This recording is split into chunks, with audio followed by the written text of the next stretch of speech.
আসসালামু আলাইকুম। বলছিলাম তিনটা পাপ করলে তিনটা বিপদ নেমে আসবে। তিনটা পাপের কারণে তিনটা বিপদ চাপিয়ে দেওয়া হবে। আনাস রাদিয়াল্লাহু আনহু বলেন, রাসূল সাল্লাল্লাহু আলাইহি ওয়াসাল্লাম বলেছেন যে আমার উম্মত যখন নেশাদার দ্রব্য পান করবে, তিনটা পাপে যখন লিপ্ত হবে।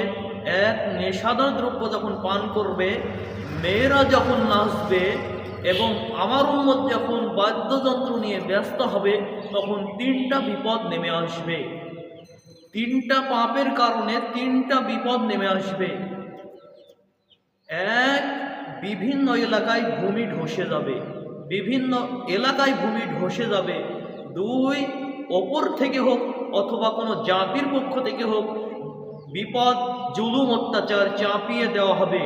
তিন, আকার আকৃতি পরিবর্তন করা হবে। মানুষ সকালে থাকবে বানর, সকালে হবে সুর। তাহলে তিনটা পাপ করলে এই তিনটা বিপদ নেমে আসবেই, অবশ্যই তিনটা বিপদ নেমে আসবে। যখন আমার উম্মত নেশাদার দ্রব্য পান করবে, দেখুন আমাদের সমাজে প্রায় মানুষই নেশাদার দ্রব্য পান করছে, প্রায় মানুষই 180টা মানুষই নেশাদার দ্রব্য পান করছে। কিন্তু রাসূল সাল্লাল্লাহু আলাইহি ওয়াসাল্লাম বলেছেন, যখন আমার উম্মত নেশাদার দ্রব্য পান করবে, বাদ্যযন্ত্র নিয়ে ব্যস্ত হবে, মেয়েরা যখন নাচবে, তখন এই তিনটা ভয়াবহ বিপদ নেমে আসবে। অতএব আমাদের একটু সাবধান হওয়া, সতর্ক হওয়া উচিত যে আমরা দিন রাত দিন শুনছি নেশাদার দ্রব্য পান করা হারাম, এরপরেও আমরা নেশাদার দ্রব্য কিভাবে পান করতে পারি, কিভাবে মেয়েরা নাচে, কিভাবে আমরা বাদ্যযন্ত্র নিয়ে ব্যস্ত হয়ে আসি। অতএব আমরা এগুলি থেকে অবশ্যই বিরত থাকব।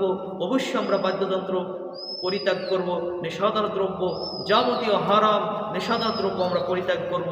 আমরা যাবতীয় হারাম নেশাদার দ্রব্য, বিড়ি, সিগারেট, জর্দা, গুল, এই সমস্ত হারাম নেশাদার দ্রব্যগুলি আমরা পরিহার করব। সবসময় আমরা হালাল রুজি ভক্ষণ করব। আল্লাহ পাক আমাদের সকলকে তৌফিক দান করুন। আল্লাহুম্মা আমিন।